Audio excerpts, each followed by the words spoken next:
Kazakhstan's geographical position and multi-vector policy allows the country to act as political and economic bridge between Europe and Asia, and European Union, as one of the main strategic partners of Kazakhstan, also is interested in closing partnership with Kazakhstan, according to the statements of European officials in the fields of transport and logistics. And today we have a guest from European Commission Hors Classe Adviser, Henrik Hololei.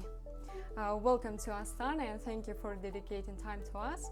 Let me start from today's agenda. According to the statement of the Minister of Foreign Affairs of Kazakhstan, it was mentioned that your purpose of visit to Astana is to discuss the questions of the transport and logistics, and also to discuss of the EBRD study on the sustainable transport routes between Europe and Central Asia.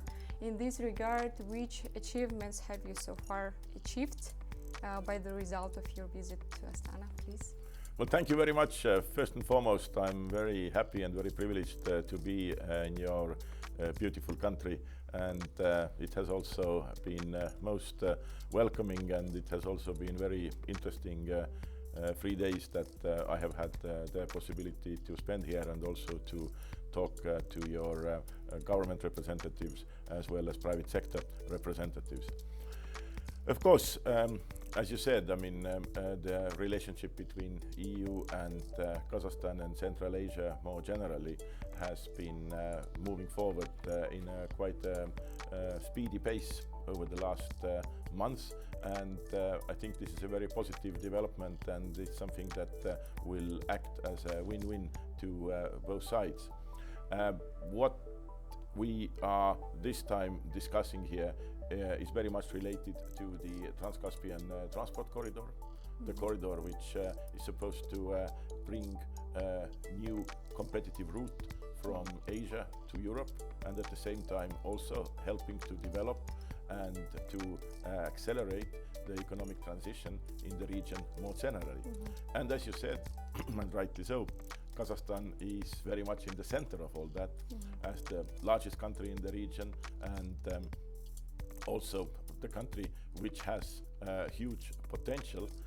We are very happy that we have this possibility to engage. You were referring to the study that was done by the European Commission and the European Bank for Reconstruction and Development, which is assessing the viability as well as the projects concerning the Trans-Caspian transport corridor. The study itself has identified 33 hard infrastructure and 7 soft infrastructure projects, and we have been discussing also the viability of these projects with our Kazakh partners.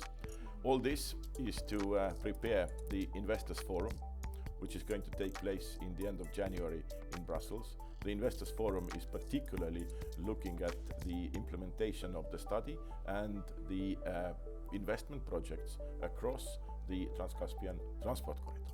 But as said already, the relationship between Kazakhstan and the EU is very intense, so I'm continuously looking forward to further cooperation, and I hope that we can also turn the Trans-Caspian transport corridor into a real multimodal, competitive, permanent corridor that connects Asia with Europe.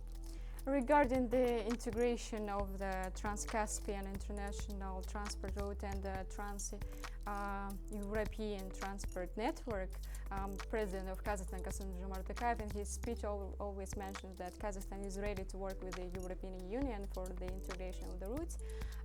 Which agreement in the future we can expect in this regard? I think that the most important thing is to continue to work on the different projects across the corridor that are today bottlenecks, missing links, or there are sort of those parts of the corridor that need significant improvement. We also need to make sure that there is sufficient capacity to deal with the increased levels of cargo. That means, of course, the availability of equipment, and also sustain and the possibility to handle the additional volumes in the ports. So in Kazakhstan, that means in particular the ports of Aktau and Kurik, where I think quite a lot of investments are needed. And it also means that we need to embrace much more the solutions and the opportunities that are brought by the digitalization. Through the soft infrastructure investments and digitalization, I think this helps us to make the difference and helps to link the Trans-Caspian transport corridor with the European transport corridors. But I also want to say that when we talk about this corridor, we need to have an approach which looks at the corridor as a whole.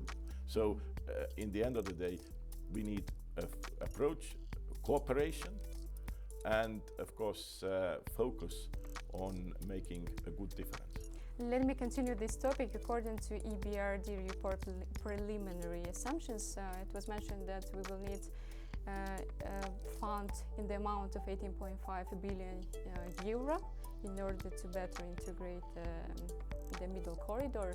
In this regard, can we expect maybe new investments to the transport and logistics sector of Kazakhstan, maybe by the result of this visit already? Indeed, the indicative investment needs have been identified as 18.5 billion, but can be much more than that, as we well know.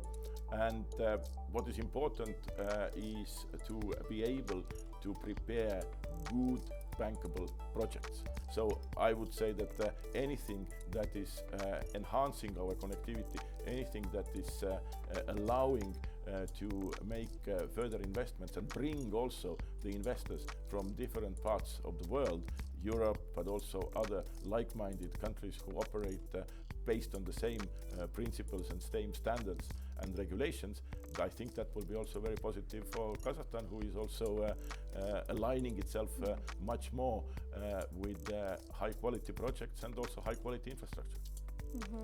Kazakhstan, as the largest country in the Central Asia, plays a vital role in the Eurasian transcontinental trade, especially within the framework of the Global Gateway US strategy.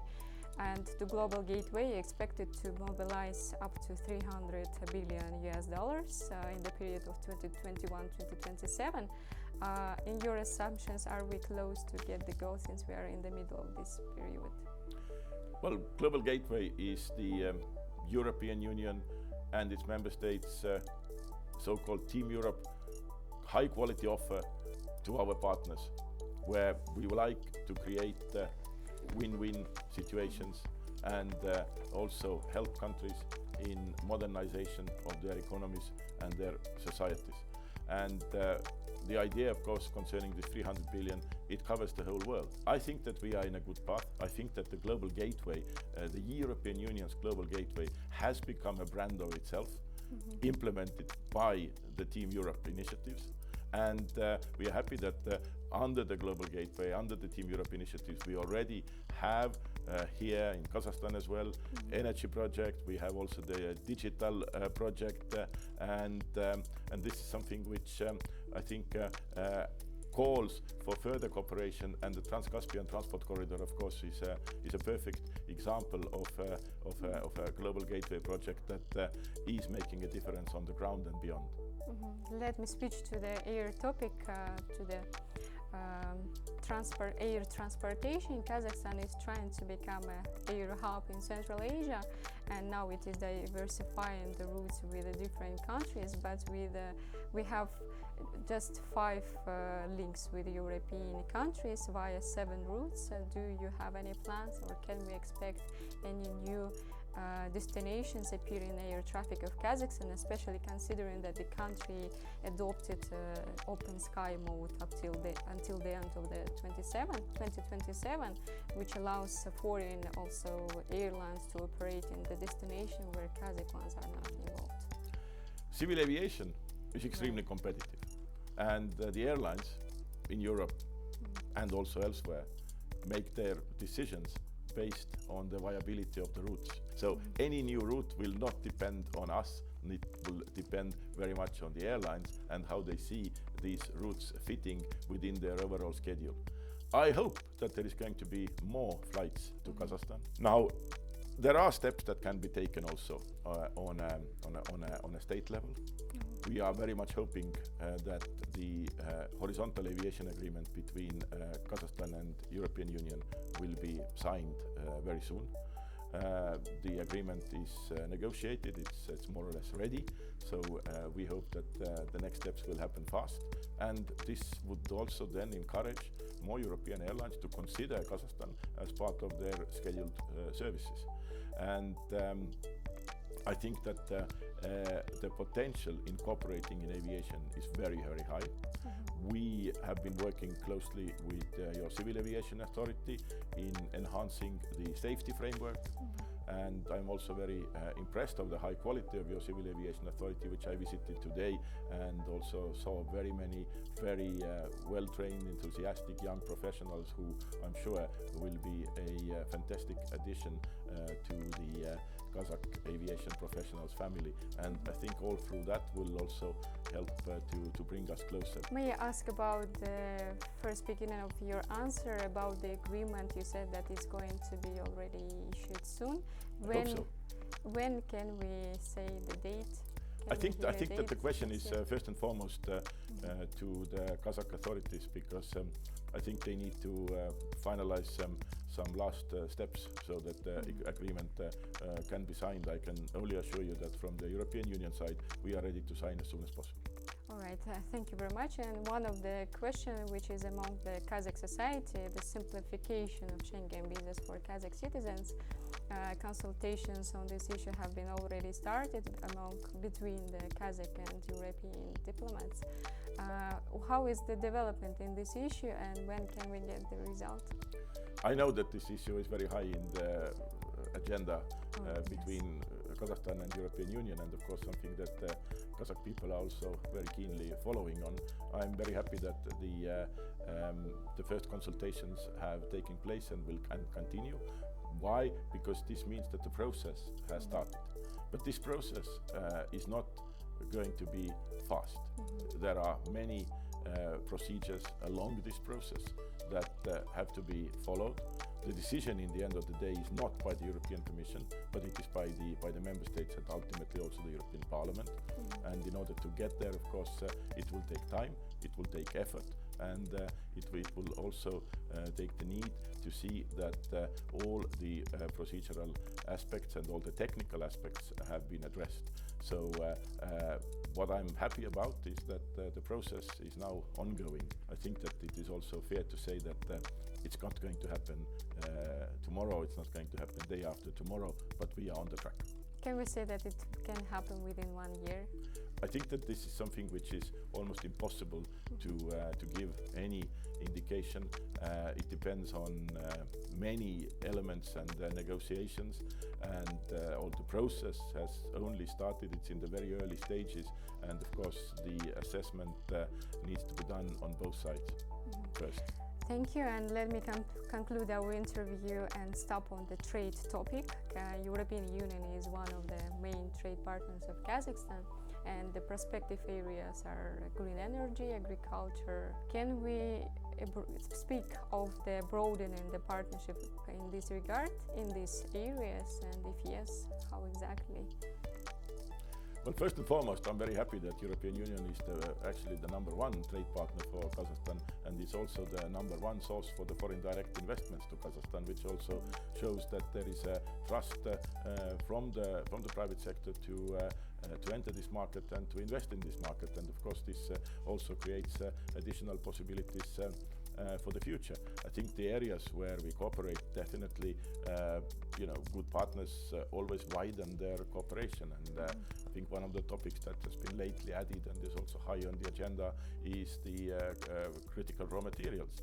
And and obviously there are many opportunities when it comes to the energy sector. There are many opportunities also when it comes to environment. I think that we can also enhance our cooperation in the areas of education, research. So yes, I think for the good partners, the only way forward is to deepen and widen the cooperation, and I'm sure that we will make good use of that. And also, there is no doubt that the Trans-Caspian transport corridor and everything that we do in the context of the Trans-Caspian transport corridor helps to bring more interest and helps to bring more investments, and also helps to bring more trade, so that it can be beneficial for both sides. Thank you very much, Mr. Hololei. Hope to see you again in Astana. Thank you very much. It's a pleasure to be here, and of course I also hope that I will have other opportunities to visit your beautiful country. Thank you very much.